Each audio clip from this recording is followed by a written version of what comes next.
السلام عليكم ورحمة الله وبركاته. إن الحمد لله نحمده ونستعينه ونستغفره ونعوذ بالله من شرور أنفسنا ومن سيئات أعمالنا. من يهده الله فلا عبده ورسوله. Kita sampai 1521.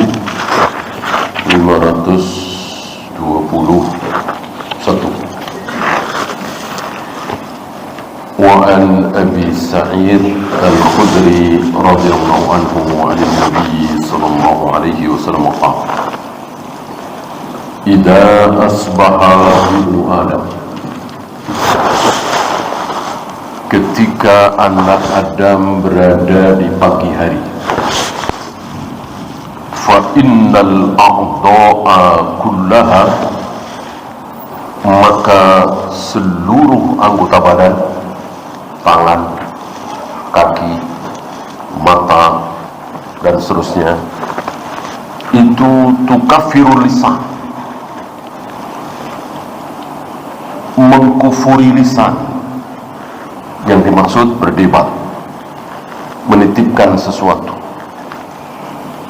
Nah, kita lihat ucapannya. Jadi terjadi dialog antara seluruh anggota badan kita dengan lisan. Ya mata, ya tangan, ya kaki, seterusnya, itu berdebat, berdialog, meminta sesuatu kepada lisan. Mari kita ikuti. Taqul, seluruh anggota badan ini berkata kepada lisan, ittaqillaha fina, bertakwalah engkau kepada Allah dalam hal kami. Gitu. Jadi seolah seluruh anggota badan ini minta pertanggungjawaban kepada lisan. Nanti jangan salah paham, bukannya hati. Bukankah hati baik semuanya baik, hati buruk semuanya buruk? Kan dalilnya begitu. Inna fil jasadi mudghah idza saluhat saluhal jasadu kullu wa idza fasadat fasadal jasadu kullu ala wa hiya al-qalbu. Ketahuilah bahwa di dalam anggota badan, di dalam badan manusia itu ada segumpal darah, mudghah.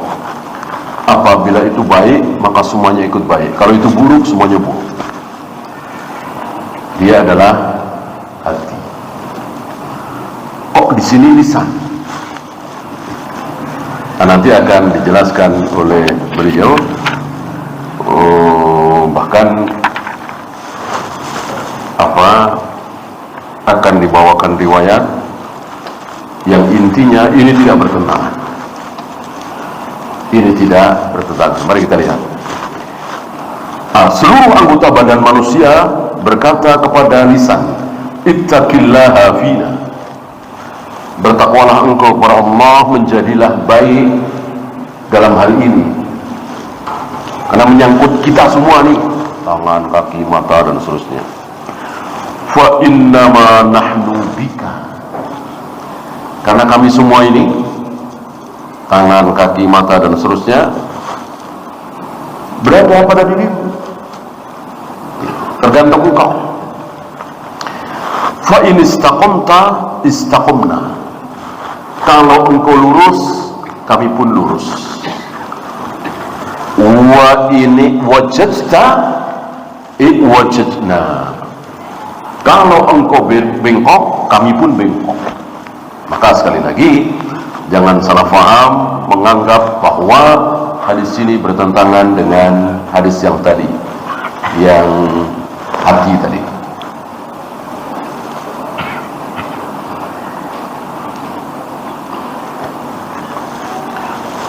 Ini menunjukkan betapa dahsyatnya bahaya lisan.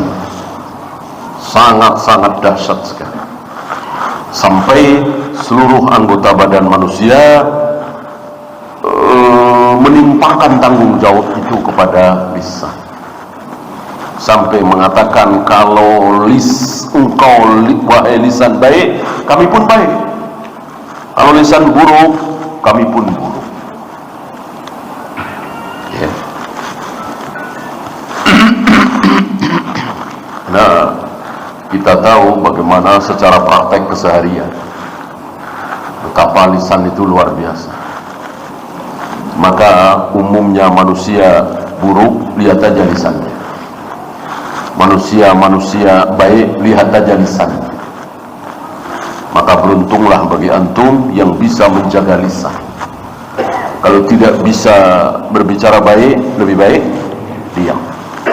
Falyaqul khairan aw liyasmut. Berkatalah yang baik atau diam. Diam saja itu selamat. Man somata najah.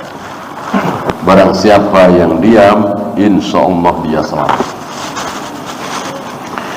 Ya, rawahu Tirmidzi, hadis ini sahih. Hadis ini riwayat Imam At-Tirmidzi. Kemudian Syekh Salim bin Eid Al-Hilali menambahkan maraji, yaitu Ahmad dan Ibnu Mubarak, dan beliau mengatakan wa hadza isnadun hasan, sanadnya hasan. Intinya hadis ini bisa dijadikan hujjah, tidak seperti yang telah kita lewati kemarin, ya, tidak bisa dijadikan hujjah. Fikul hadis, ahamiyatu hifdzil lisan fi salamatil insan, pentingnya menjaga lisan, dan ini bisa menyelamatkan manusia. Ada kalimat salamatul insan fi hifdzil lisan, selamatnya manusia itu dengan cara menjaga lisan. Dan sudah puluhan bukti, mungkin ratusan bukti yang ada di sekitar kita, yang ada di negeri kita. Dia di penjara, dia menjadi malu, dia harus minta maaf, cuman gara-gara tidak bisa menjaga lisan.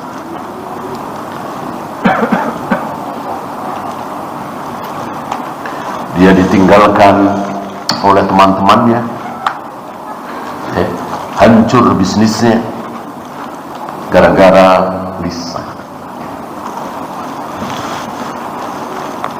Wa dzalika li'annahu turjumanul qalbi, karena lisan itu penterjemah hati. Lisan itu penterjemah hati. Sebagaimana Ibnu Abbas, Ibnu Mas'ud dikatakan turjumanul Quran, penterjemah Al-Quran, maksudnya yang paling memahami isi Al-Quran. Begitu pula lisan, ya. Lihat tangan, lihat kelakuan tangannya, ya, bisa menunjukkan hatinya. Kaki bisa, mata bisa, tapi lisan itu yang paling bisa, yang paling menunjukkan bagaimana hatinya, itu lisannya, ya. Wal mu'abbiru anhu wa khalifatu, dikatakan sebagai mu'abbirnya, apa ya, yang mengucapkannya, istilah kita juru bicaranya atau khalifahnya. Maka apa yang diucapkan di lisan menunjukkan bagaimana hatinya. Wa ma khatara 'ala al-fu'ad dhahara 'ala al-lisan, apa yang tersembunyi di hati itu nampak di lisan.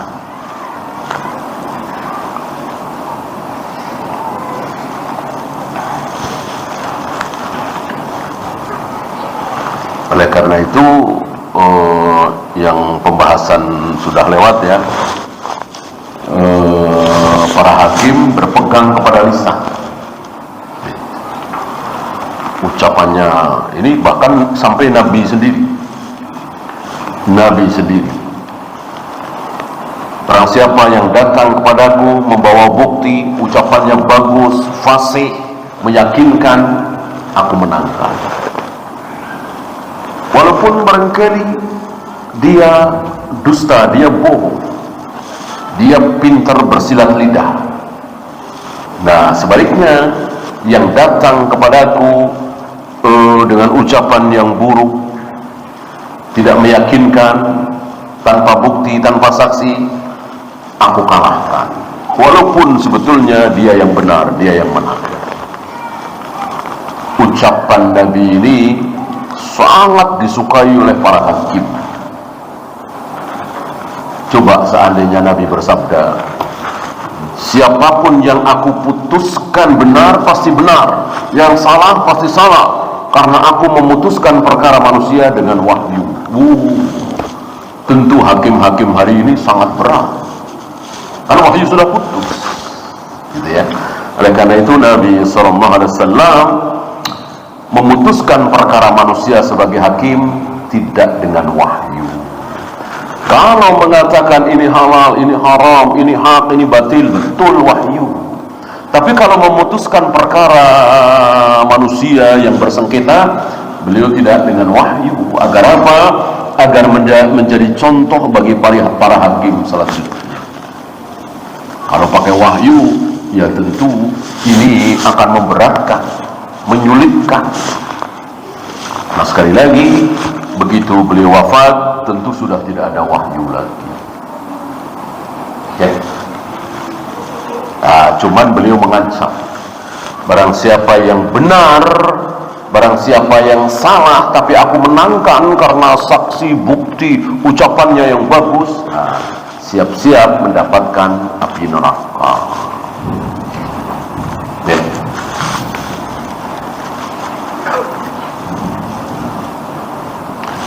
Walidzalika qila, oleh karena itu ada ungkapan al-mar'u bi asgharihi, seseorang itu tergantung dari dua yang sangat kecil miliknya yang sangat kecil. Apa? Qalbihi wa lisanihi, hati dan lisan, hatinya dan lisannya.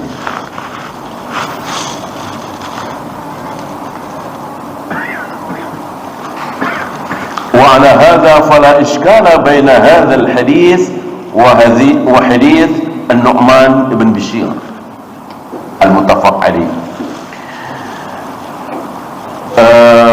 Sampai di sini, dengan demikian maka tidak ada kemuskilan, tidak ada pertentangan antara hadis tadi dengan hadis yang saya bacakan tadi. Inna fil jasadi mudghah, idza saluhat saluhal jasadu kullu, wa idza fasadat fasadal jasadu kullu, ala wahyal qalb. Ketahuilah bahwa di badan manusia itu ada mudghah, satu gumpalan, salah satu di antara al-a'dha, anggota badan. Jika itu baik, seluruh anggota badan baik. Jika itu buruk, maka seluruh anggota badan ikut buruk. Apa itu? Hati. Tapi sampai di sini jangan salah paham. Karena banyak saudara-saudara kita dari tarekat-tarekat sufiyah salah paham dengan mengatakan, oleh karena itu memperbaiki sholat, memperbaiki puasa, memperbaiki bacaan Al-Quran, zikir, wirid, nomor sekian. Yang penting kita memperbaiki hati. Oleh karena itu mereka tidak ada perhatian. Sholat ya bagaimana dari kecil sajalah. Tidak membahas bagaimana rukuknya Nabi, sujudnya Nabi, i'tidalnya Nabi, dan seterusnya. Dikiranya tidak penting karena salah paham dengan hadis ini. Yang penting hatinya.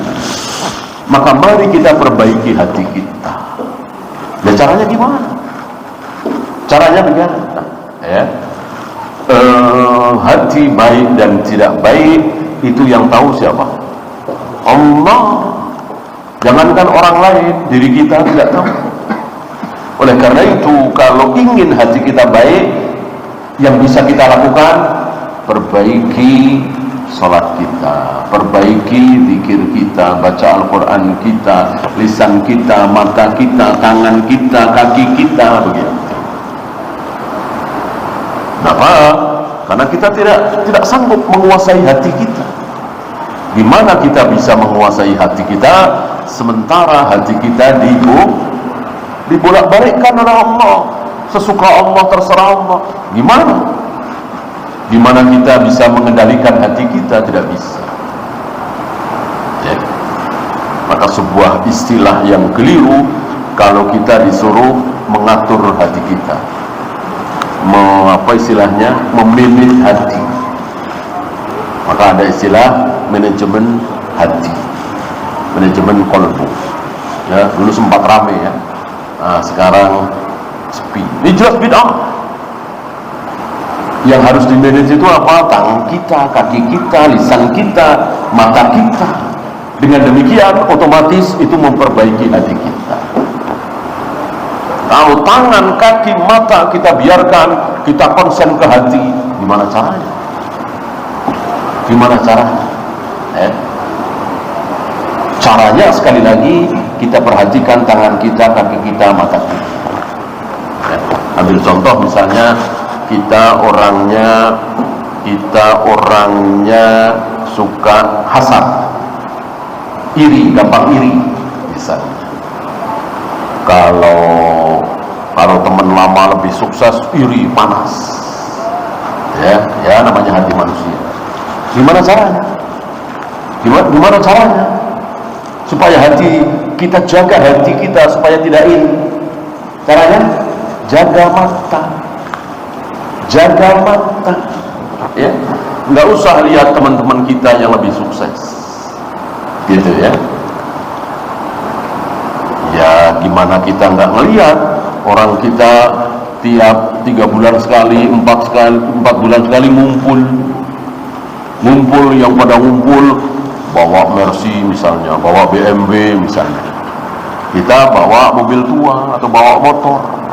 Ya sulit kita akan menjaga hati. Orang ngelihat, lebih baik jangan ngumpul.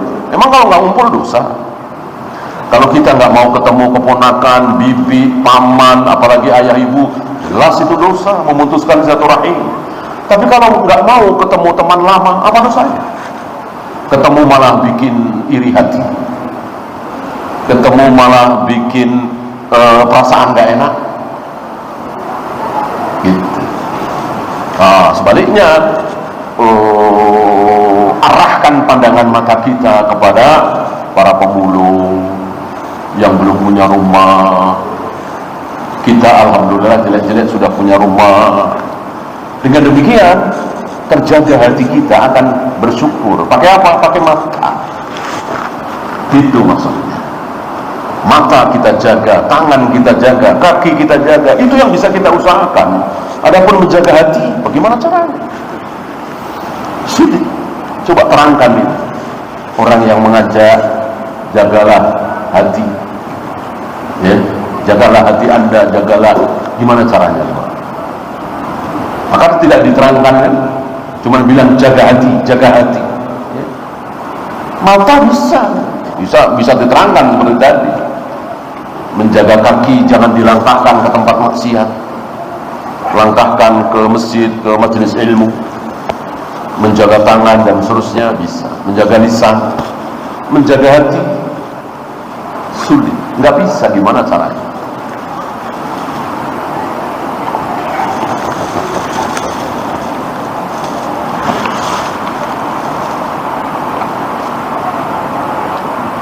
Al-insanu kullu mutakamil. Manusia itu, kebaikan manusia itu bertahap ya. Perlu berlatih.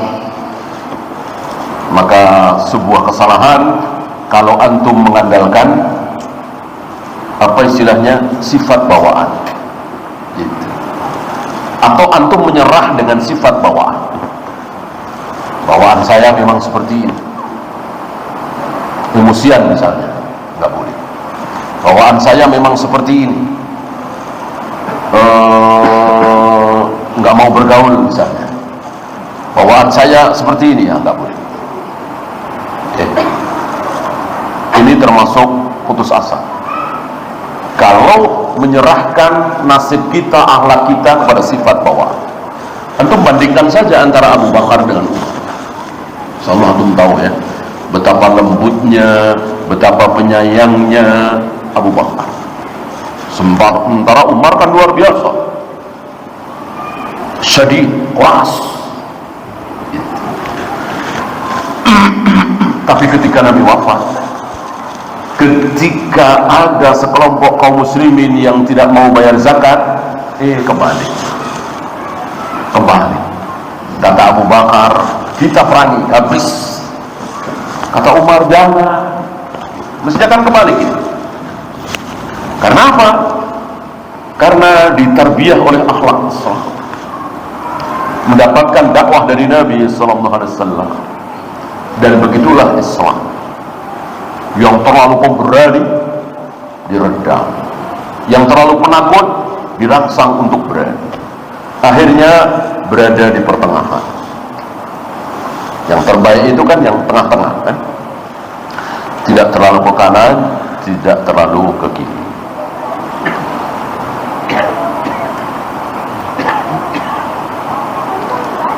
Yang terakhir, yang bagi alal abdi ayyujanniba nafsahu mawaridal halakati wa yasluku sabilan najah bitaqwallah fi sirri wal alan. Wajib bagi seorang hamba untuk menjauhkan diri dari penyebab-penyebab kebinasaan. Banyak yang menyebabkan kita binasa. Jangan dekati. Lebih baik kita terhadap diri kita, lebih baik kita apa? Suudzon apa husnudzon? Suudzon. Suudzonlah terhadap diri kita. Sepertinya saya nggak mampu, sepertinya saya nggak sanggup, sepertinya iman saya nggak kuat. Itu lebih bagus daripada husnudzon. Insya Allah saya sanggup, insya Allah saya kuat, insya Allah iman saya kuat. Ini malah berbahaya. Dengan suudzon tadi kita tidak gegabah, udah jangan dekati, udah di sini saja, insya Allah aman. Ya, kita lanjut 15:22. Wa an Mu'ad bin Jabal. Para ulama mengatakan ahli fikih nomor 1 di muka bumi. Ya, bukan cuma di umat ini, jadi muka bumi. Kan tidak ada agama sesempurna agama Islam kan. Nomor 1 di Islam, ya tentu nomor 1 di umat-umat Nabi terdahulu kan. Dari mana para imam mengatakan beliau ahli fikih nomor 1? Dengan ucapan Nabi bahwa umatku yang paling tahu mana yang halal, mana yang haram adalah Mu'ad bin Jabal. Kan untuk mengetahui mana yang halal, mana yang haram kan butuh ilmu fikih. Ya. Qala Mu'ad bin Jabal berkata kepada Nabi, "Ya Rasulullah, akhbirni bi'amali." Mohon beritahu aku tentang satu amalan yudkhilunil jannah, yang bisa memasukkan aku ke dalam surga. Pertanyaan jenius, pertanyaan yang sangat besar. Tunjukkan kepadaku ya Rasul satu amal yang bisa memasukkan aku ke dalam surga. Sementara banyak dari kita ingin sebuah amalan yang menyebabkan kita sehat, menyebabkan kita kaya, menyebabkan kita dagangan laris, menyebabkan proyek kita gol terus dan seterusnya dan seterusnya. kecil sekali. Adapun yang ditanyakan oleh Mu'adz bin Jabal ini besar sekali. Tunjukkan kepadaku ya Rasul satu amal yang bisa memasukkan aku ke dalam surga.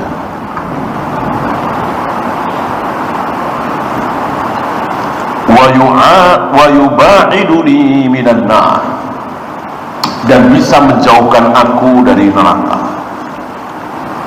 Ini tentu otomatis ya, tapi tetap ditanyakan oleh Mu'adz bin Jabal. Masuk surga otomatis, tidak masuk neraka ya.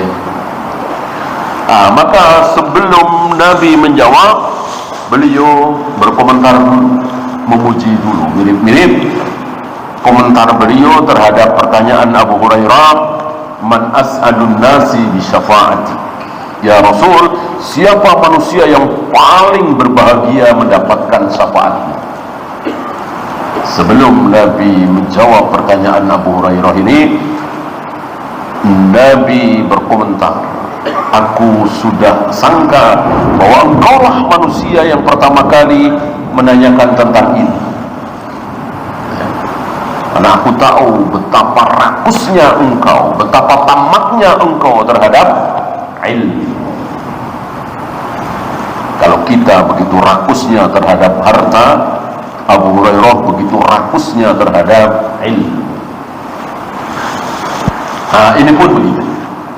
Sebelum Nabi menjawab pertanyaan Mu'adz bin Jabal tentang amal apa yang bisa memasukkan aku ke dalam surga, menjauhkan aku dari neraka, Nabi berkomentar, laqad sa'alta an 'azim, sungguh pertanyaanmu ini azim. Engkau bertanya tentang sesuatu yang azim, yang sangat besar, sangat penting. Wa innahu la yasirun, dan hal itu mudah. Yang engkau tanyakan ini mudah. Melakukan amal yang bisa memasukkan orang ke dalam surga mudah. Ala man yassarahu Allah Ta'ala alaihi, mudah bagi orang yang dimudahkan oleh Allah. Jadi sebetulnya orang rajin, orang selalu bangun malam, orang selalu bersedekah, tidak bisa melihat orang susah langsung dibantu, itu karena apa? Karena ditolong oleh Allah, dimudahkan oleh Allah, diringankan oleh Allah. Ringan sekali ya. Mengeluarkan 2 juta, 3 juta ringan, padahal uangnya cuma belasan juta misalnya, atau bahkan kurang dari 10 juta. Ada yang minta tolong 2 juta, 3 juta ringan. Begitu juga mengeluarkan 100 juta, 200 juta ringan. Uangnya mungkin 400 juta, 500 juta gitu ya. Sementara sebelah sana berat sekali, uangnya hampir 1 miliar. Ada yang minta tolong bahkan minjem cuman setengah juta, berat. Alasan ini itu. Kenapa? Allah beratkan dia, Allah bikin dia bakhil, Allah bikin dia sayang terhadap harta. Sementara di luar sedekah,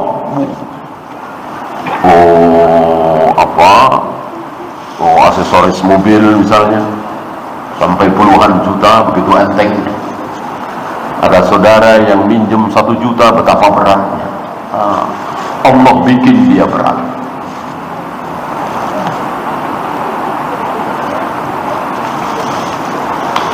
Ada imam ahlul hadis, dia tidur, bangun lagi. Dia membagi malamnya menjadi 3, untuk ibadah, untuk belajar hadis ya, untuk istirahat. Nah, yang untuk istirahat tidur ini terganggu, ntar kebangun meriksa catatannya, ntar kebangun mereka, itu sampai belasan kan ya, pada hari itu cuma sepertiga. Berarti luar biasa imam ini. Imam siapa? Iya, Imam Bukhari. Kenapa begitu ringannya beliau, begitu dahsyatnya tekad beliau, karena dimudahkan oleh Allah, diringankan oleh Allah. Sementara kita berat sekali, ya. Ngaji baru 10 menit udah nguap mulu, udah nguap, ya. Tadi perasaan ngobrol lancar-lancar aja, ya. Begitu 10 menit, setengah jam, itu kita, ya. Imam Bukhari luar biasa diringankan. Siapa yang meringankan? Tentu Allah Rabbul Alamin. Persis jawaban Nabi di sini. Innahu layasirun ala man yassarahu Allah. Itu mudah. Pertanyaanmu yang berat itu, yang azim itu mudah bagi orang yang dimudahkan oleh Allah. Lalu pertanyaan tadi, amal yang bisa memasukkan orang ke dalam surga, menjauhkan orang dari neraka, dijawab oleh Nabi. Ta'budullaha la tusyriku bihi syai'a wa tuqimus salata wa tu'tiyaz zakata wa tasumu ramadan wa tahujjul bait. Ada 5 rukun Islam, ya. Rukun Islam memang tidak mungkin masuk surga, tidak mungkin selamat dari neraka kalau tidak Islam, kan? Gitu. Menyembah Allah satu-satunya, tidak menyekutukan Allah, mendirikan sholat, membayar zakat, puasa Ramadan, dan haji. Ya. Itu maqam.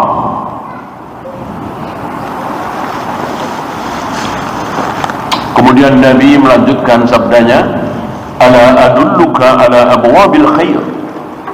Maukah aku tunjukkan kepadamu pintu-pintu kebaikan? Abwab, jamak dari bab pintu, ini abwab, pintu-pintu kebaikan. As-sawmu junnah.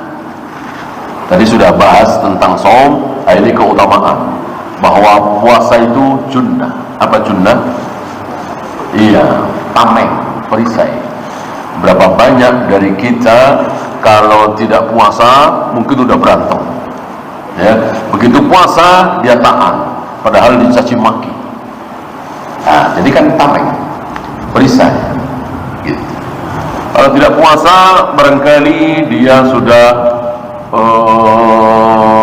misalnya zina atau takrobus zina. Dia ingat sedang puasa, dia batalkan. Junnah, ya. Tameng. Ini pakai huruf jim, ya.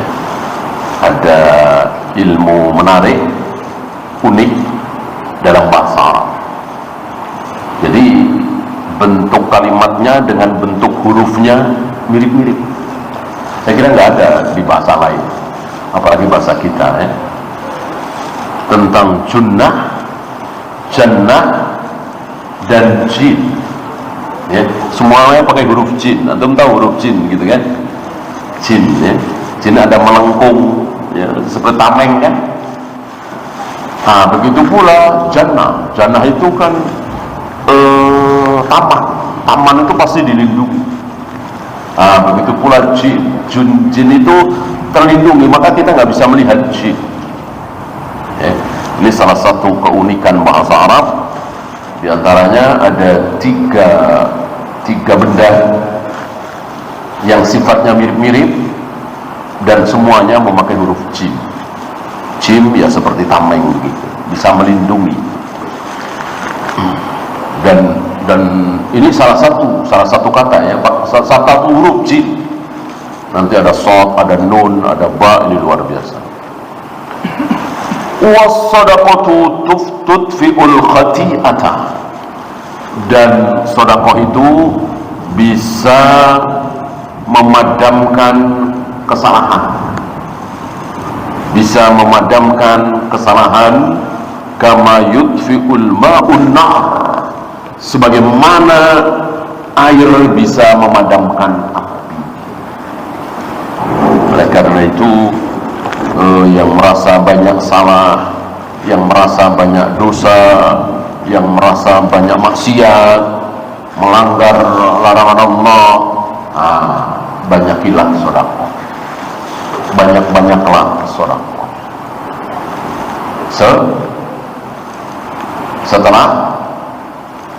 Setelah berbuat maksiat, bukan sebelum, ya. Mau ngerokok misalnya, mau dengerin musik misalnya, mau pacaran, sedekah dulu, ya tentu bukan begitu. Setelah, artinya kita ya sudah lewat ya masanya, masa lalu kita, atau masa lalu yang dimaksud mungkin sebulan yang lalu, seminggu yang lalu kita berbuat maksiat. Nah sekarang perbanyak sedekah dan jangan diulang lagi maksiat. Gitu. Rupanya hadis ini dan yang semakna dengan hadis ini dijadikan tipuan oleh sebagian firqah, bahkan di dalam satu agama, yaitu pendeta dan pastor seperti ini. Berzina atau minum khamar atau berjudi, bayar. Gitu. Ada firqah banyak ya, firqah di negeri kita itu yang pakai cara-cara seperti ini. Ya. Tentu ini keliru. Dan mestinya kalau mereka jujur, tidak curang, silahkan sedekah, cari fakir miskin sendiri. Gitu. Ini enggak, sedekah sini, sedekah sini. Nah. Mestinya suruh sana cari fakir miskin sendiri. Wabil khusus saudara-saudara yang ada hubungan darah, yang miskin, yang butuh pertolongan, silakan dibantu. Kan bagus begitu, enak. Nah, ini tidak. Dikumpulkan di dia, di pendetanya, di ketua kelompok aliran sesat ini, maka luar biasa, sampai seperti kerajaan Kediri itu kan, untuk tahu insya Allah kan. Di mana itu, Jawa Barat itu, Indramayu, seperti kerajaan. Karena caranya seperti itu. Kalau kita kan 2,5%, ini 10%, itu yang paling kecil. Belum lama saya ketemu dengan mantan mereka, dia bilang 10% itu paling kecil. Nanti ada lagi tambahan ini, tambahan ini. Luar biasa, kaya raya. Sampai dia cerita 30 tahun ikut aliran sesat ini, itu antara 70 sampai 100 miliar tiap bulan pendapatannya. Ya bayangkan, dari anggotanya kan banyak yang kaya. Gitu. Dan sepertinya anggotanya ini ya, orang-orang baik, takut dosa. Gitu, tertipu. Walillahilham, semenjak merebaknya dakwah salaf ini, banyak dari mereka yang bertaubat.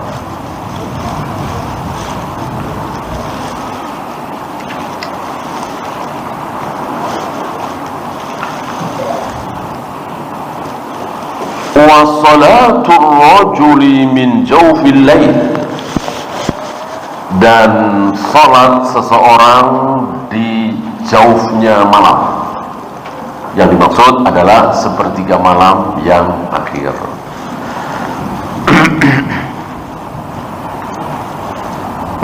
Maksudnya tadi ya, tudfi'ul khati'ata, bisa menghapuskan kesalahan. Thumma tala, kemudian Nabi membacakan ayat tatajafa junubuhum 'anil madaji'i, punggung mereka jauh dari tempat tidur. Yang dimaksud tidak sepanjang malam itu dipakai untuk tidur. Ya, ada sepertiga dari malam itu. Ya, kalau kita barangkali sudah cukup, seandainya 1/4, 1/5 ya, tidak kita pakai untuk tidur.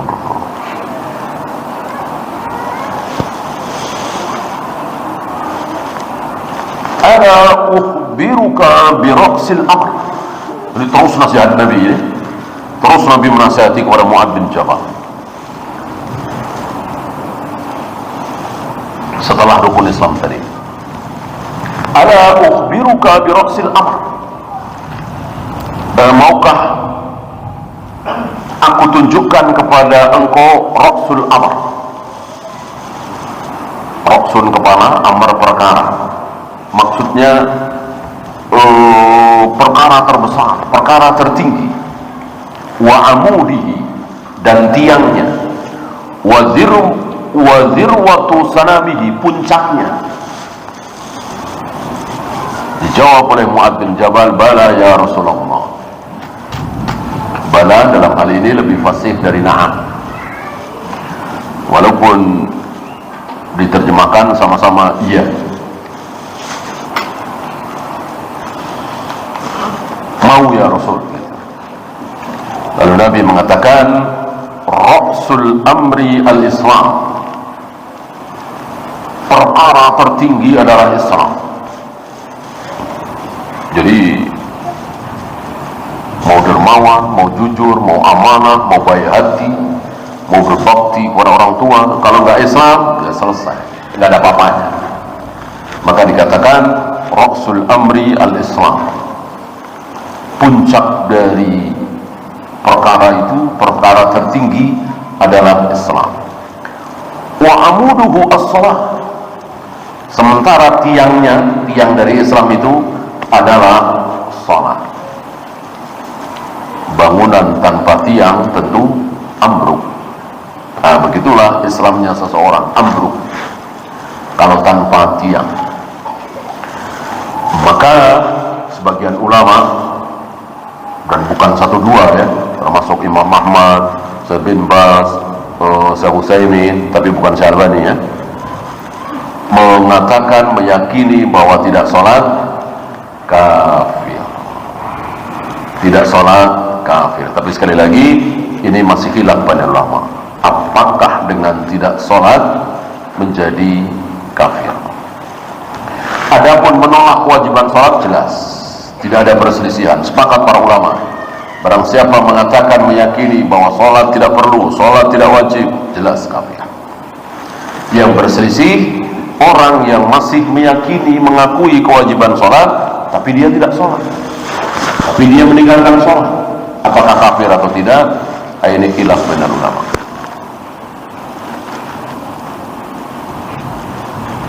Wa zirwatu sanamihi al-jihad, dan puncaknya adalah jihad. Karena ini sempat ada yang bertanya kepada Ibnu Mas'ud, kenapa jihad yang luar biasa, manfaatnya, izzahnya dan seterusnya tidak masuk di rukun Islam?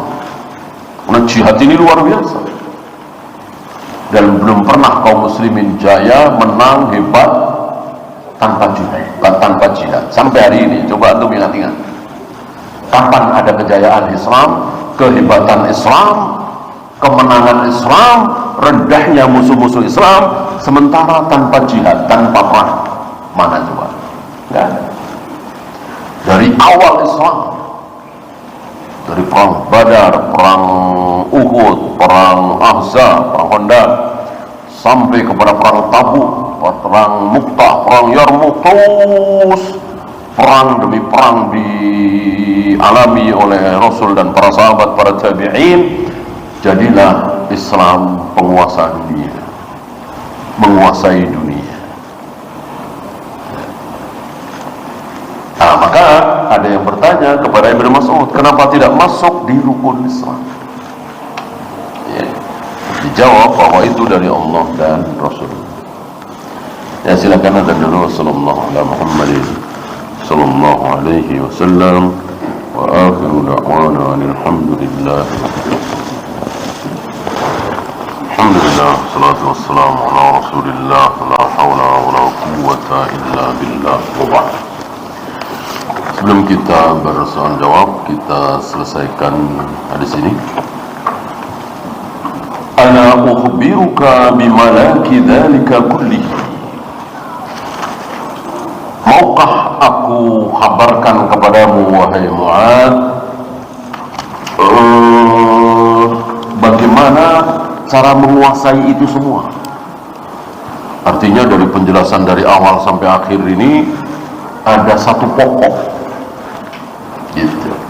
Maukah aku tunjukkan?